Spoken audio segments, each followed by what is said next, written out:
really understanding that connection between heart and impact and actions can be transformative and be that aha moment for all of us to maybe step into greater growth and learning.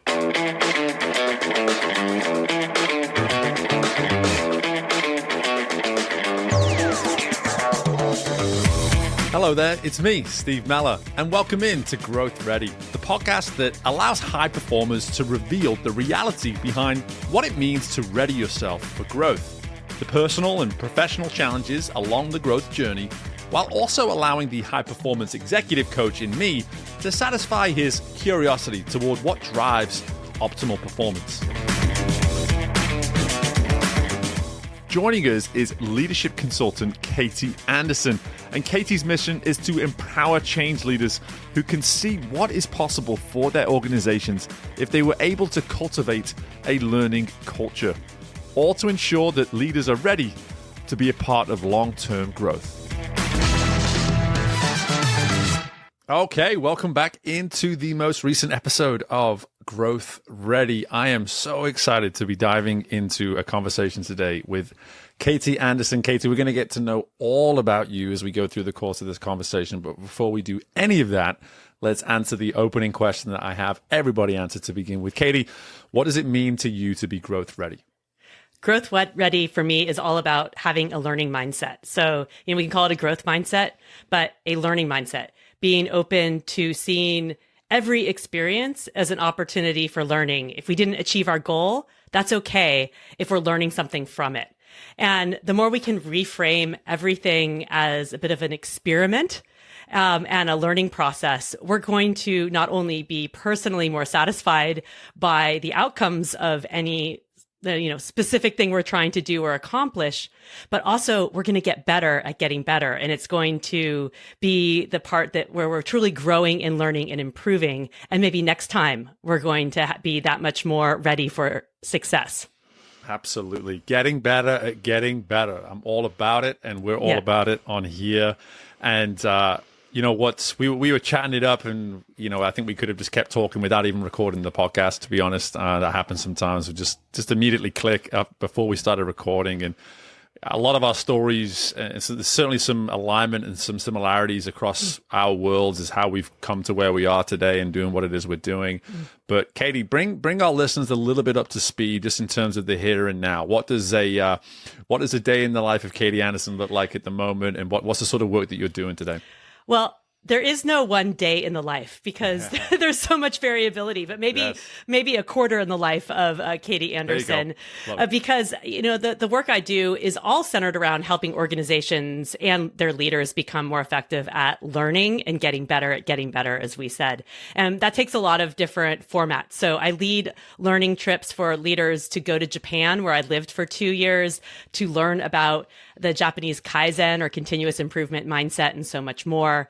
I help leaders through coaching from behind the scenes to help them think about how they're getting better. And I work with organizations and now there's so much more in person, leading leadership retreats or workshops that are really going to be that boost of energy and outside perspective that's helping them sort of maybe break out of a pattern of behavior and see the possibilities for something new.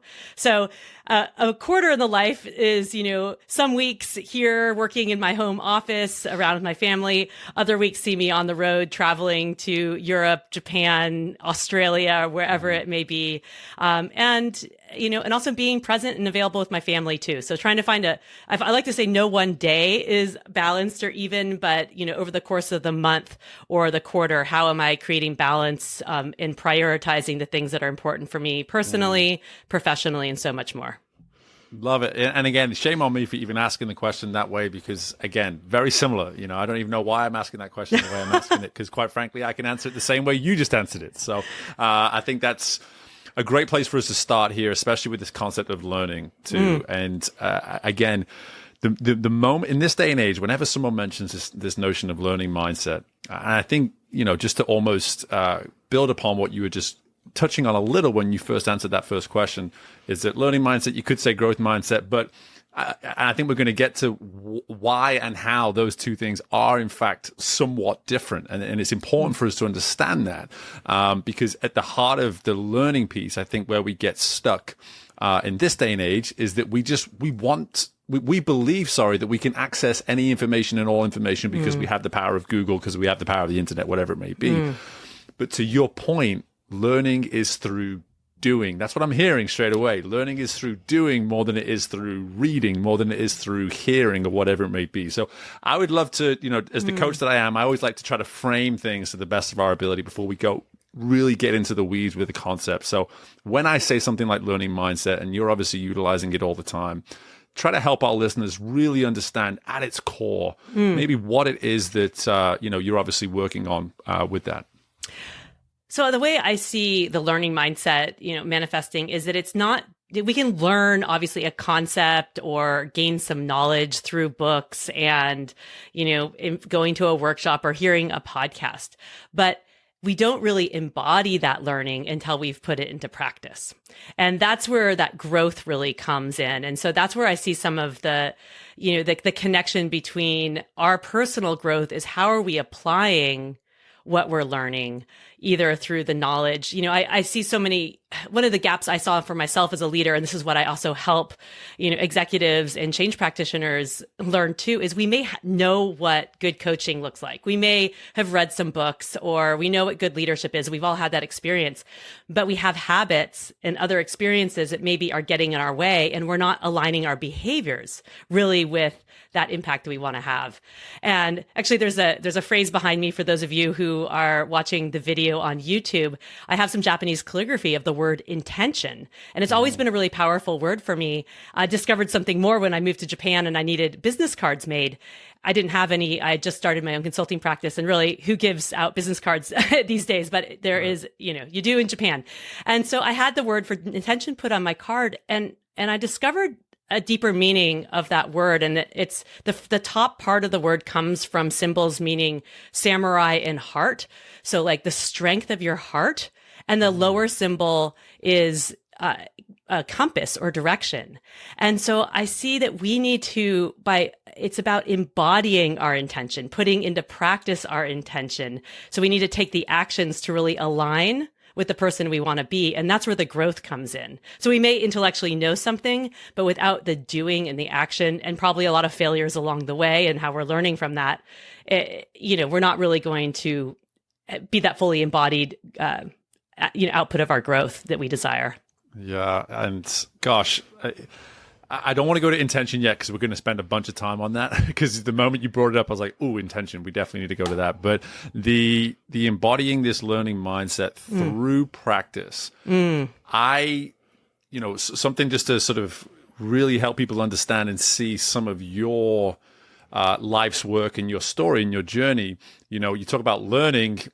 Stanford graduate. All right. So we all know, you use a word like Stanford, everyone's just like, oh, educated, And so that's a big, synonym, if you will, with this notion of learning with higher education. And so from there, you've been very well traveled, and you've gone around the world and worked in different cultures, different environments. And I'm just curious, like when you think about that journey, and I'm sure there's many, many moments where something like this maybe came to fruition, but what might be one moment along that journey where you were able to say, you know what, it was in this moment that I saw the power of this very work that you're doing today? Was it something you lived yourself? Was it something you saw or exposed to? I'm just curious. There are so many different moments throughout my journey. I'm almost a half a century old. And so, it's hard to say any one specific moment, but to me, it's the accumulation of a few things. And a handful of years back, I did the Clifton Strengths Finder assessment. And what I found really interesting is my number one, skill or attribute is learner. And the second one is achiever. And so those two have really played a really integral role in the trajectory of my life, because the achiever is always seeking like new challenges, new accomplishments, new things to do. But what's made me be able to be successful in that and navigate the challenges is the learner mindset. I've continued to choose to go to countries that I didn't know anyone. I moved to the UK after university. I moved to Australia on a Fulbright scholarship and ended up staying for 4.5 years, where I did my master's and working. And those were really, really hard challenges. And I think some of it was allowing myself to feel uncomfortable And when unexpected things happened, we talk about growth. I think there can be times where we have unexpected growth opportunities and more planned growth opportunities. Absolutely. So more planned growth opportunities like, I want to achieve something new or want to grow a new skill, or, other times things happen in your life that were unexpected. And it's about how you respond to those unexpected moments that really are the opportunities for real growth. So one example of that is I moved to Australia.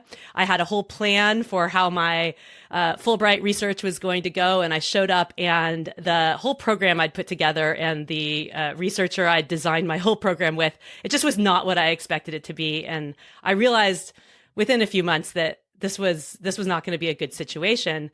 And I could have either just sort of stayed stuck and frustrated by that, or I could have figured out how to do something different. So I was like, okay, I have two choices here. And I decided in that moment I needed to do something different. And so I put all the balls in motion to make new connections, and actually changed universities, switched everything, changed my whole, thesis topic. But that was a real shift for me. I felt really stuck. Like, oh my God, I'd been planning this whole thing for years and it's not what I expected.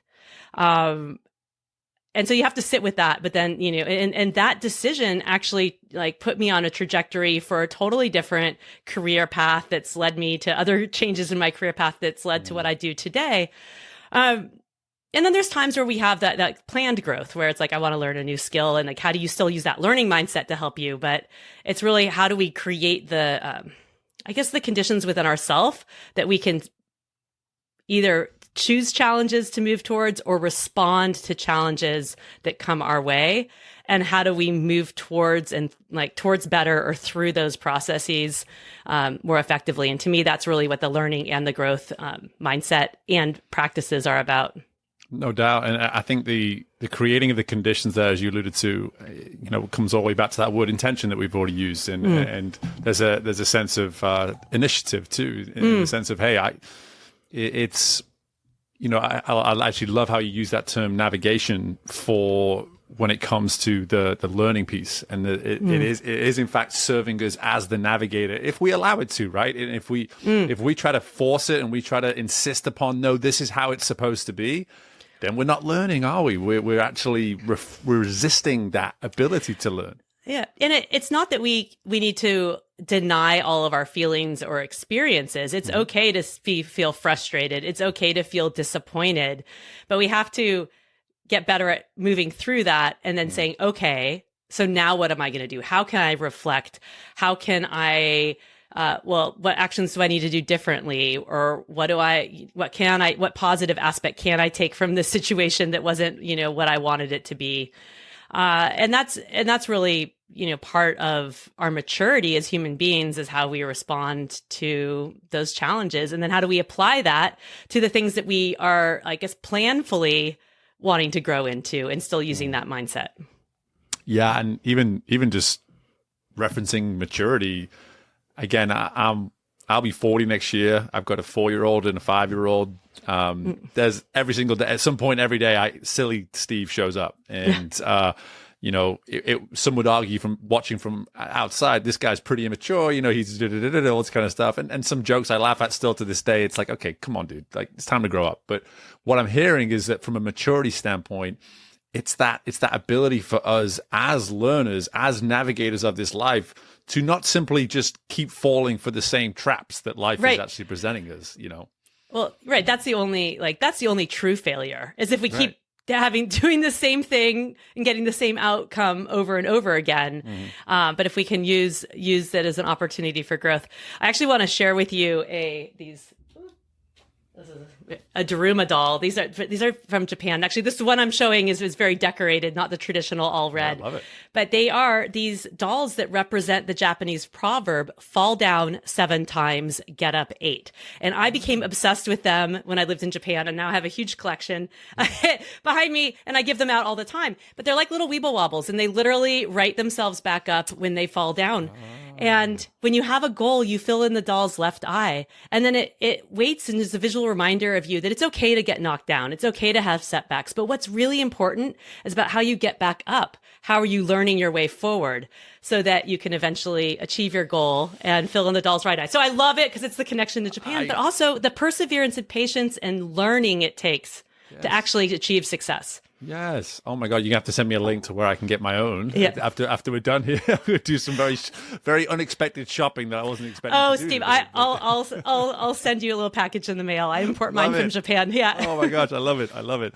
Okay, it's time to go back to intention now because I was not aware of some of the origin in that definition and the way in which it's applied, and something that I've said for many years is, I come from sport, and in sport, you're typically working, when you first get into coaching, you're working with folks that are generations removed from you, and they have their sayings, and it's just like, what good is intention without action? And I hear it all the time. I'm just like, okay, old person, like, stop, calm down. And then as I started to really listen to that and hear those kind of insights, and I started working with athletes, for me, it was like, we've kind of got it all wrong. Like, action can be what action is capable of being when we get intention right, when we do the work around intention on the front end. And I've always been saying, like, intentional action is what we should be all aspiring to. And now to hear this way of describing it with the strength of the heart and the compass of direction, I'm just like, you're blowing my mind right now, Katie. Like, again, this is so beautiful. I'd love for you just to kind of speak upon that in terms of how you're maybe helping people not only better understand that, but then take the power of that definition and apply it. It blew my mind too when I first learned of what the symbols meant, because Japanese leaders would say, oh, this is a very powerful word. And I'd say, yes, intention is a powerful word. It means something to me. And then when I really understood sort of the origin of this, I was like, the aha light bulb went off for me. I'm like, yes. Yeah. And there's two things that I really work on, not only for myself, because we have to do, the inner work for ourselves too. And I feel like this concept of intention is what is sort of my North Star. Who do I want to be? And what impact do I want to have? And am I really aligning my actions to achieve that and to do that? And that's what I help leaders do as well. So first, understand and unpack, what is their purpose? What is the impact that they want to have? Who do they want to be? So we need to understand that strength of our heart. And sometimes we get so focused on the doing. Yeah, now this is a different type of doing than the doing for learning. This is just the doing. We're just taking action, and we're not taking time to really connect with what's the impact I want to have, or what's really important to me. And then I help leaders reflect on how their actions are aligning or not aligning in the direction of that. And so often, and this is the shift that I had to make when I stepped in from being an independent contributor, or, someone who had excelled and achieved a lot in academics in my early career. And so when you move into a people development role, whether or not you're the leader or manager of teams or groups, or if you're a coach or a facilitator or an internal change leader, your role is not about your expertise and your knowledge. It's about how are you cultivating that of other people. And we have to show up really differently. So we do have how to break the telling habit is what I call it. We have to stop being the one who's telling everyone our ideas, how to do it, how to fix it. How do we show up with more inquiry, asking more questions, holding more space? And so helping leaders see I want to be someone who is growing and developing my team, and seeing that as the way to achieve better outcomes for my organization. Of course we need those business results, but getting everyone else to have the capability and confidence to do that, and seeing that disconnect if I'm the one just jumping in with all the answers, or I'm running around firefighting all the time. I'm not really creating those conditions for people to be successful. So really understanding that connection between heart and impact and actions can be transformative and be that aha moment for all of us to maybe step into greater growth and learning. Yeah, it's what I'm really hearing here is when we get intention right, it fuels so much of what it is you practice and what it is you do in your work today. And again, that willingness to do the work around intention, and to really be disciplined around the second part. I think we're great at saying, this is what I want. Yeah. This is what I would love to have this. We're great at that. And we probably have a conversation about that maybe daily in some cases. But that alignment piece of hey, so where are you going with these wants and this way of being and doing? Are you actually in alignment in terms of your actions and your follow through? Because that seems to be the part of intention. We're not spending enough time really putting under the microscope and saying, hey, this really is how we make intention successful, or why intention is in fact a failure.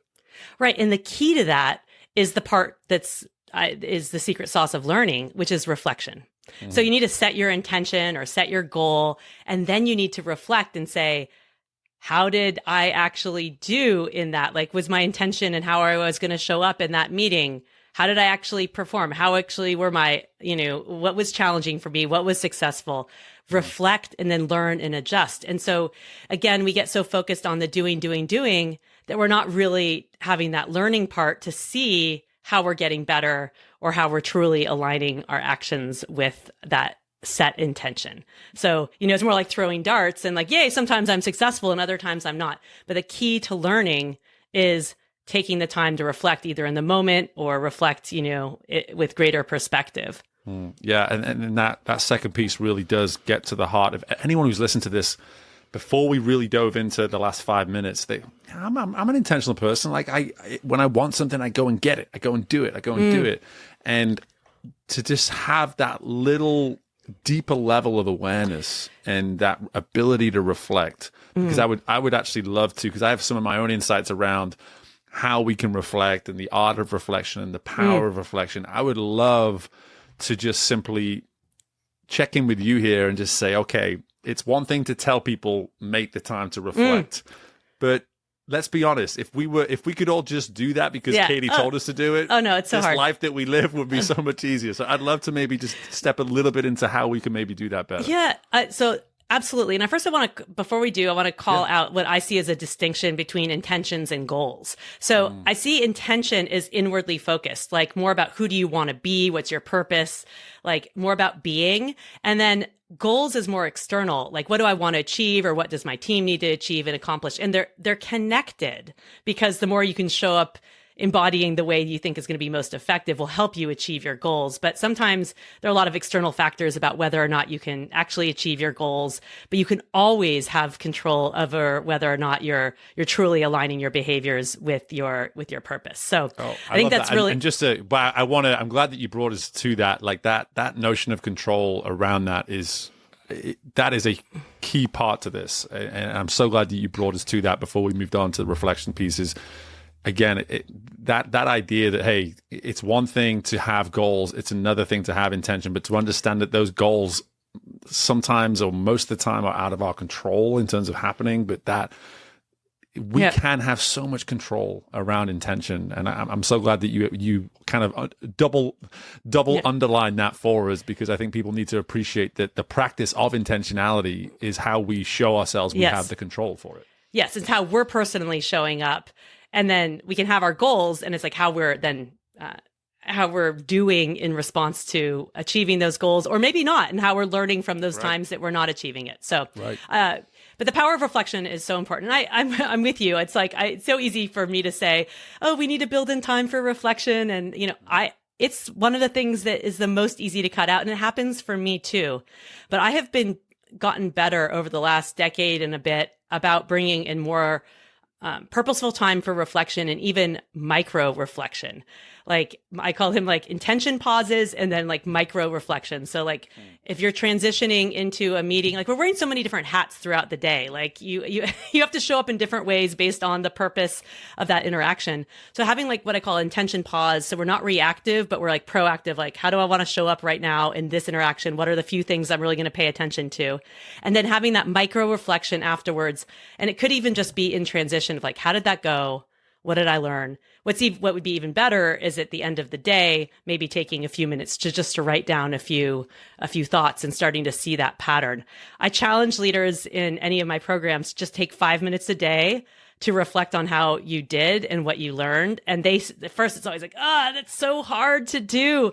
And then so it's usually like the week, but when most people don't do it. And then when they start doing it, they're like, oh, I am learning so much, and it's getting better and easier. So how do we have micro reflections? And then how do we even start building in 5 minutes to have more thoughtful reflections? And then I find having partners to help reflect can be really powerful. Like this process right now between you and me, Steve, is a process for reflection. Having my own podcast, Chain of Learning, is a time for me to reflect and learn and process. Same as writing my book. It was like I learned so much from that. So how we can, in the process of helping Mr. Yoshino reflect on 40 years of his, career at Toyota, that was an incredible experience. So there's many different ways we can reflect. We just have to be purposeful about making sure it happens. And even if it's those micro reflections or 5 minutes, that's better than not doing it at all. And as we start to strengthen that habit and strengthen that muscle, it becomes easier and easier. It is undoubtedly a habit, and it is very much a muscle. And you alluded to it right there.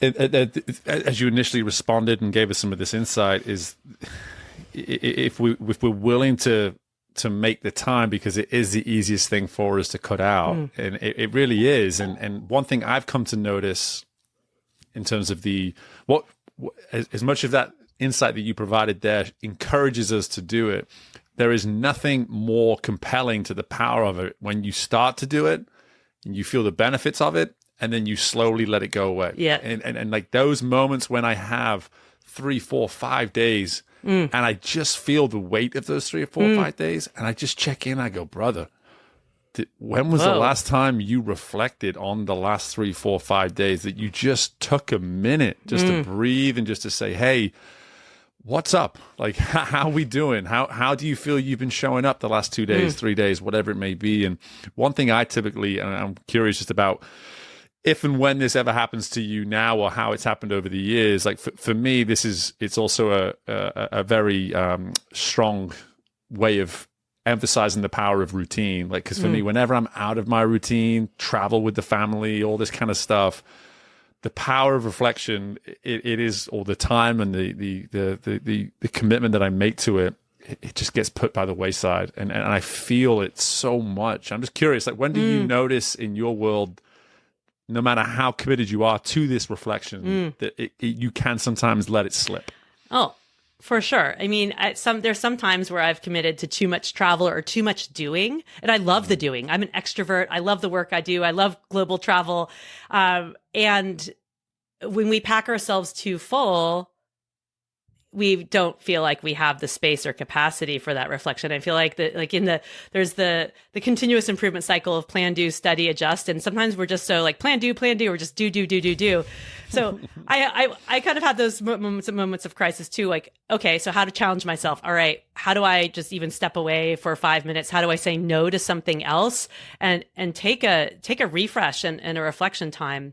And I even did that this last summer. I loved the last, from the fall to the spring, all the work I did and the travel I was doing, but it was a lot. And I realized that I was getting burnt out because I hadn't had time to really reflect and process and sort of stabilize some of the things in my business, but also stabilize sort of the learnings I've had for myself. So I took what I call a sabbatical over the summer. It didn't mean I wasn't working, but I was not doing very much client facing work, and I did no client travel, so that I had more flexibility and more space in my schedule to work internally in my business, do some stability of processes with with my team members, and created that space for reflection. Because we talk about growth and sort of that planned growth. You also have to stabilize and like solidify to have that sort of platform and basis to be able to take that next stage or that next step up. And so part of mine, it was being intentional about giving myself the space and time to both reflect, but also have the creativity and the time to create that platform, because I do see there is another book I want to write. There is something more I want to achieve, but I needed to have that space to be able to even start thinking about what that next growth leap in my business is going to be. Yeah, I'm always appreciative when the guests themselves bring us back onto the theme of the show, because again, it's just like there's so much good here that serves growth, and to bring this back around to growth itself and the plan, do, study, adjust idea. Like if we stop at the do every single time, to your point, we're not making that space for what the next step could potentially be. And we're justifying to ourselves that what we're on right now is without a doubt the most important thing that we should be doing. And then in doing that, we're actually limiting ourselves. We're limiting our ability to find something new, to go and learn some more, because we're so consistent about the very thing that we're doing. How did you find that awakening, that moment of like, hey, it's time for me to stop maybe the external stuff and let's turn inwards for a little bit? Well, it's anchored on one of the comments that you made, where I started to feel just like, overwhelmed. Like I was almost getting frenetic, and it was just, I didn't have space to even respond to things. And I was all just what was in front of me. And I was all excited by that. And of course I want to do great for all my clients and be there for my kids and do all these things. But it was just this realization that I was seeing that if I continued that trajectory of just the doing and the outward giving, that was going to like crash and burn at some point. So you have to build in these times for the reflection in the space to have, to be creative and to stabilize. And not, and I talk with leaders, I work with a lot of executives in large organizations. They don't feel like they have the control over their schedule. And there's all the, I'm my own business owner. So I can, once I make commitments, but I can slow those things down. They don't necessarily feel like they're the master of their destinies in their type of role. And I help them challenge, like, okay, so maybe you can't, right in your capacity right now, take a sabbatical from your work, but part of your work is continuing the work of your business. So it's a different type of work. But how can you can carve out 30 minutes. You can figure out, like, even if it's 10 minutes a day, and maybe you need to have a partner to hold each other accountable. It's like having, their gym buddy. You're less likely to cancel on someone else, because it doesn't have to be these huge chunks of time. And I think that can be a real barrier to us feeling like we have the space for reflection or processing. One of the exercises I take people through often in leadership learning workshops is doing 10-minute coaching cycles of just asking open-ended questions to the other person on a problem that they're trying to think through and give feedback. So it's really only like 7 minutes of actual like thinking time. And everyone's like, whoa, I discovered so much, or I made so much progress. And I'm like, see, just even 10 minutes, right. we can find those 10 minutes. We must. And if we keep sacrificing that, like, we're ultimately going to, not have growth for ourselves, our teams, or our company as well. Yeah. Yeah. And this is where we also get in our own way. I think you've even said something along those lines already. Like we can get in our own way with this kind of stuff and convince ourselves that we're not ready for these kind of things because we're looking at it through this lens, as you just alluded to, that, because I read somewhere that you're supposed to find 10 hours a week to work on fill in the blank. I don't even have 10 minutes. No. Well, hey, start with 5. I talk about this with health all the time. I happen to be down in Louisiana. Louisianians would not be, I'm not surprising them by telling them we are one of the unhealthiest places in the United States. It just is. The data's there. And people look at me almost as an oddity, as someone who looks after himself and takes care of himself and all this kind of thing in terms of getting to the gym and all this kind of, how do you do it? How do you do this and be a dad and be a husband and have a business? Like, some days I go to the gym for 20 minutes. That's all I got. I only got 20 minutes today. And so I zoom in there and I've got a 20-minute workout and I zoom on out and I find a way to shower at some point. And like, that's about it. That's all I've got. But sometimes we look at, I don't have an hour to go to the gym, so I'm not going to go to the gym at all. And it's the same with this work that we're talking about here, is that you don't need all the time in the world. You just need to be intentional about the time that you have. And if it's 5 minutes, gosh, it's 5 minutes well spent, right?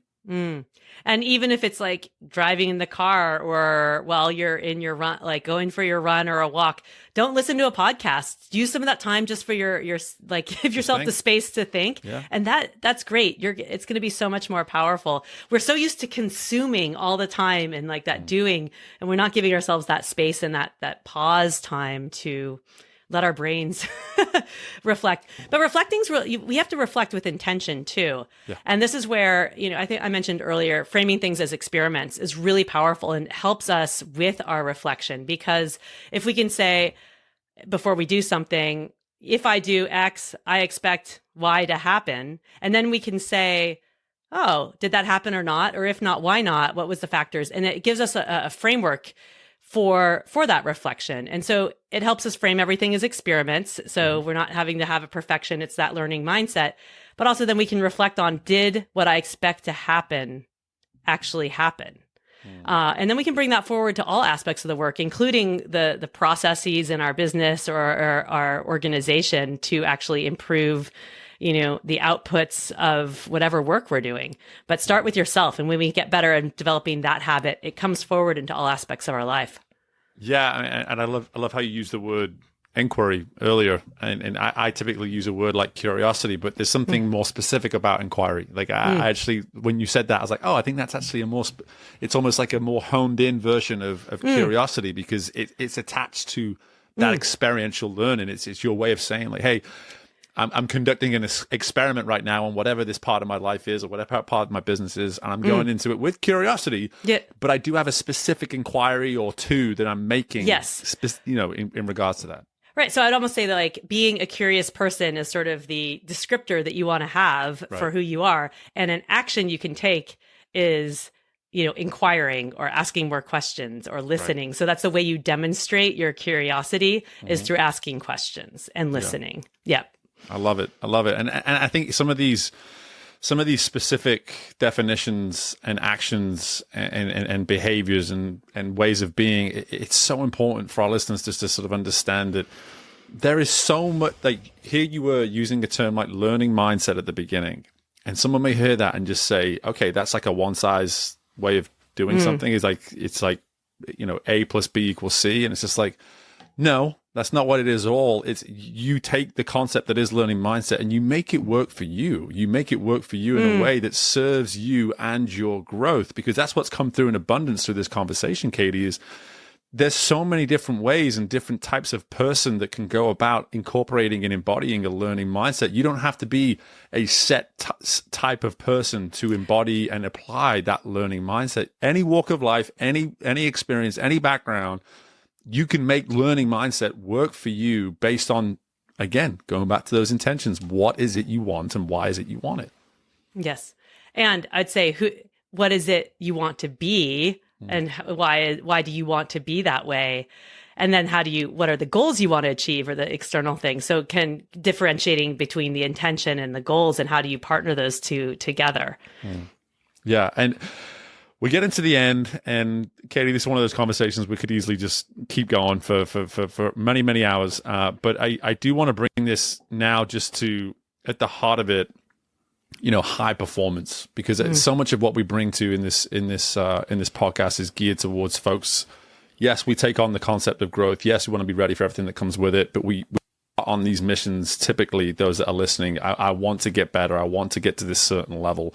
And when you think about just the way in which you've used that learning mindset with the many high performers that you've worked with, including yourself, what is it you see works for these high performers about learning mindset? Why is this concept of learning mindset so necessary for the high performer?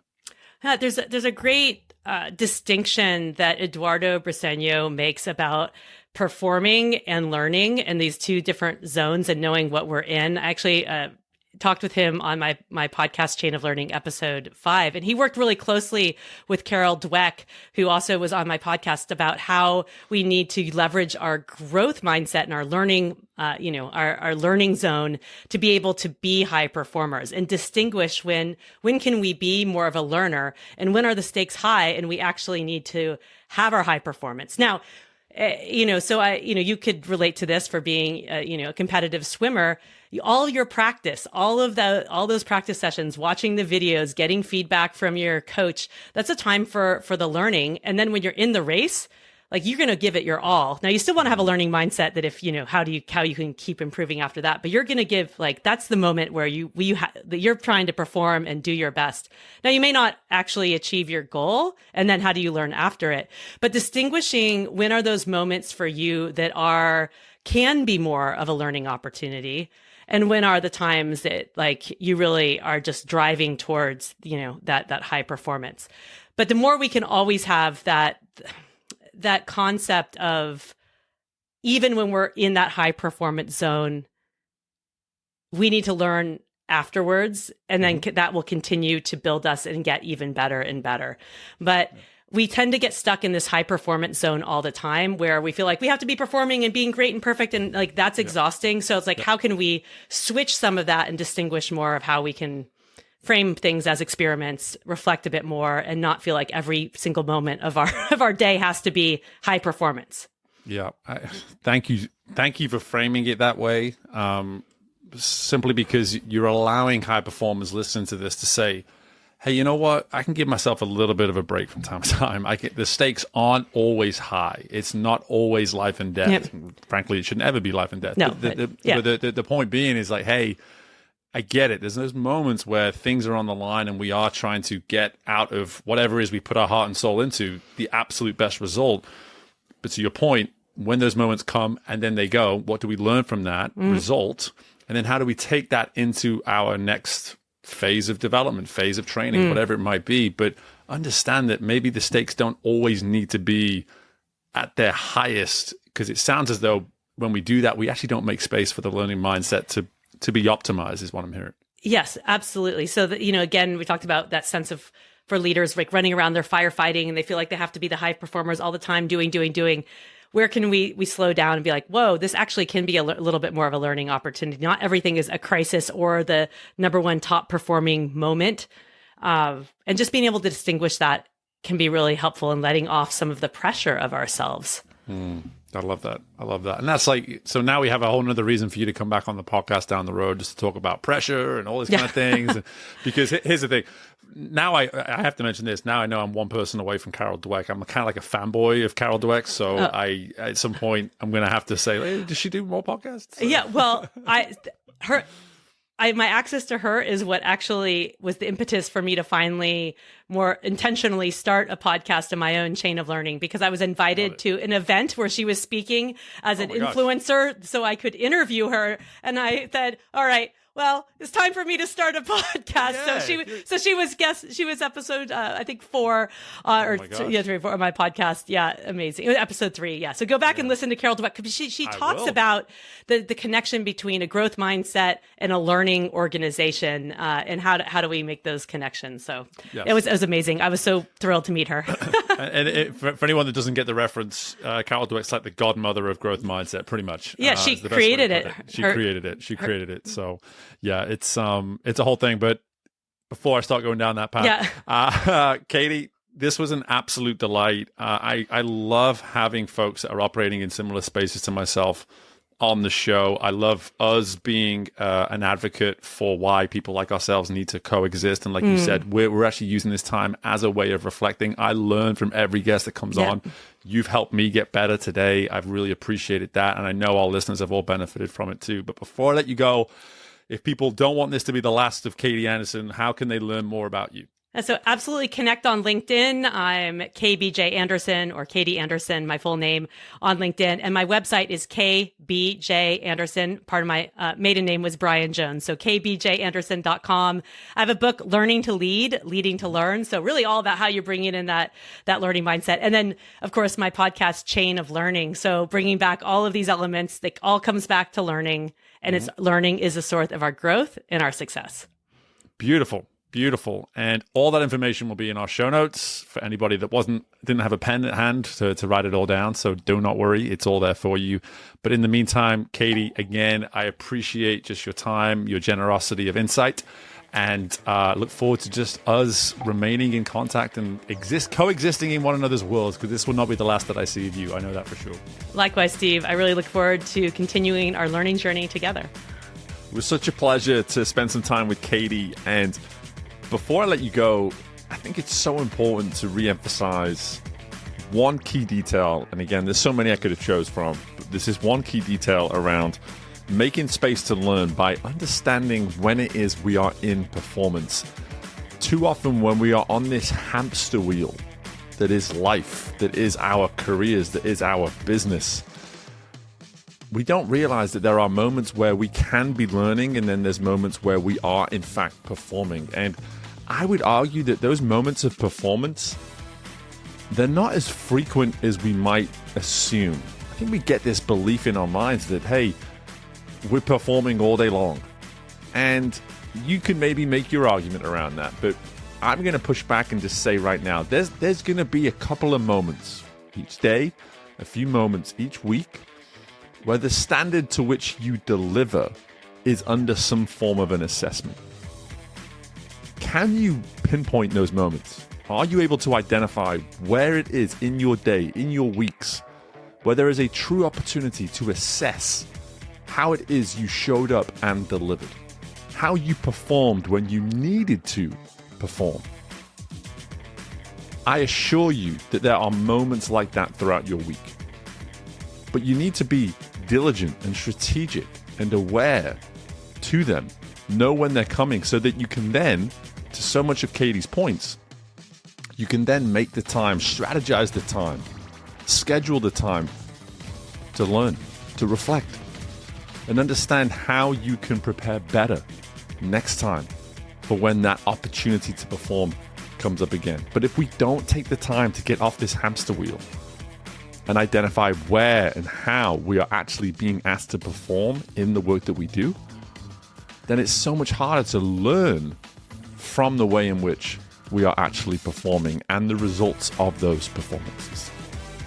So again, couldn't appreciate Katie more in terms of those insights that she provided. They resonated with me as a former athlete, as a former swim coach, as the coach that I am today working with executives, and just being a husband and a father and a brother and all the things.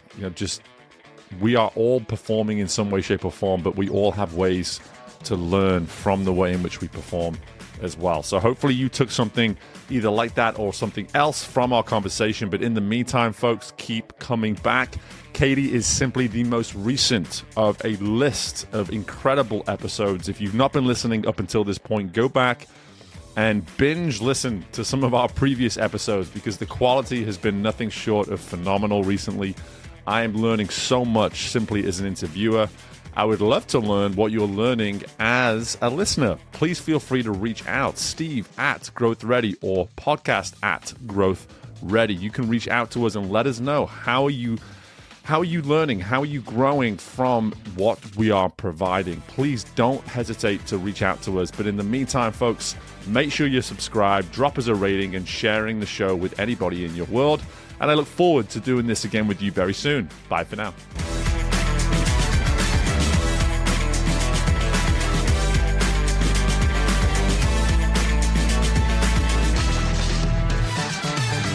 Thank you for tuning in to Growth Ready. If you liked what you heard and are feeling ready to grow, be sure to leave a 5-star rating, subscribe to the show, and share the episode with someone you know is ready to fuel their growth journey today.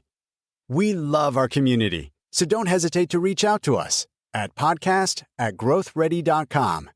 And until next time, we are Growth Ready, and you will be too.